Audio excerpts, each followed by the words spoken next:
దేవుణ్ణి రాజకీయాలకు వాడుకుంటున్నారు వైసీపీ ప్రభుత్వం. మనం అందరం గమనిస్తే వాళ్ళు అసెంబ్లీకి రారు, 11 మంది అసెంబ్లీకి రారు. అసెంబ్లీకి వచ్చిన నిమిషంలో వెళ్ళిపోతారు. లేదంటే దేవుణ్ణి వాడుకొని ఈరోజు రాజకీయం చేస్తున్నారు. వాళ్ళకు అర్థం కాని విషయం ఏంటంటే, దేవుణ్ణి రాజకీయాలకు వాడుకుంటే వారు ఎంత పాపం తగులుతుంది అనేది వాళ్ళకి అర్థం కాదు. ఆనాడు టీటీడీ చైర్మన్గా భూమన కరుణాకర్ రెడ్డి గారిని పెట్టింది. ఆయన ఆ రోజు ఏమన్నారు, వెంకటేశ్వర స్వామి ఒక నల్ల రాయి మాత్రమే అని ఆ రోజు అన్నారు. ఈరోజు నిన్న ఏదో ప్రెస్ మీట్లో కూర్చొని జగన్ రెడ్డి గారు జీవో 123 అని అంటారు. కానీ అసలు ఏంటి దాని వెనకాల అనేది ఈరోజు నేను అడుగుతున్నాను. ఆనాడు భూమన కరుణాకర్ రెడ్డి గారు వెంకటేశ్వర స్వామి అంటే భక్తి లేదు, ఆయన అసలు హిందువే కాదు, మన అందరికీ తెలుసు.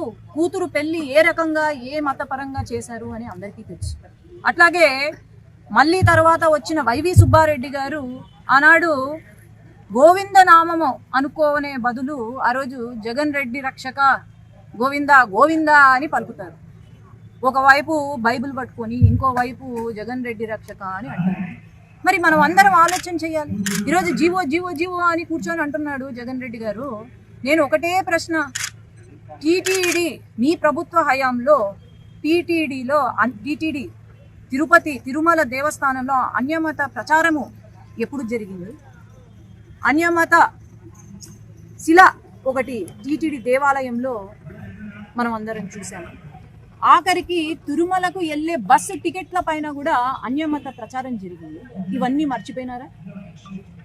ఆనాడు 5 సంవత్సరాల కాలంలో గుళ్ళు కొల్లగొట్టారు, మనం అందరం చూసాం. దాదాపు 300 పైన గుళ్ళు.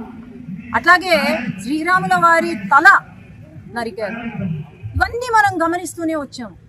కానీ ఈరోజు ఏమీ తెలియనట్టు మరి దేవుణ్ణి కౌన్సిల్లో ఒక ప్యాంఫ్లెట్ మాదిరి వెంకటేశ్వర స్వామిని ఒక ప్యాంఫ్లెట్ మాదిరి తీసుకొచ్చి చెప్పులు వేసుకొని, మళ్ళీ మేము చెప్పులే వేసుకోలేదు ప్రూవ్ చేయండి అని అంటారు. ఇదిగో చెప్పులు వేసుకొని వెంకటేశ్వర స్వామి ఫోటోని ప్యాంఫ్లెట్ రూపంలో, మళ్ళీ ధర్నా రూపంలో, అక్కడ ఆడవాళ్ళు కూడా ఉన్నారు, మహిళలు ఉన్నారు, రోజు పూజ చేస్తారు, దీపం పెడతారు.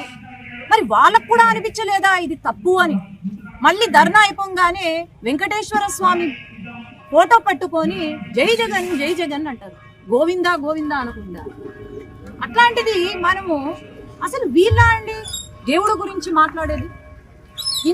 కొంతమంది ఉంటారు, వీళ్ళకు ఒకటే అండి, ఇద్దరు, ఒకరు రౌడీజం చేసేవాళ్ళు, ఇంకొకరు దేవుణ్ణి వాడుకునే వాళ్ళను తయారు చేస్తున్నారు జగన్ రెడ్డి గారు. ఏదో నిన్న డైలాగులు కొట్టారు, ఆంచి తూంచి వేయాలంట అడుగులు.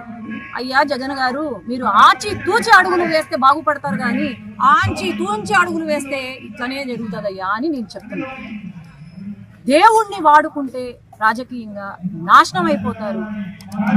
నిజమే, కొంతమంది పిల్ల నాయకులు వచ్చి డైలాగులు కొట్టినారు. ఏమంట హాస్పిటల్కి వెళ్తే మేమేనంట, ఏంది జైలుకి వెళ్తే మేమేనంట, పడుకుంటే మేమేనంట. నేను ఈరోజు ఒకటే చెప్తున్నాను, అవును, హాస్పిటల్కి వెళ్ళినా ఆ వెంకటేశ్వర స్వామి, జైలుకి వెళ్ళినా వెంకటేశ్వర స్వామి గుర్తుకు రావాలా? లేదంటే అడుకున్నా తిన్నా వెంకటేశ్వర స్వామి గుర్తుకొస్తారు. ఇంకా మీ పతనం మొదలైంది అని నేనైతే తెలియజేస్తున్నాను.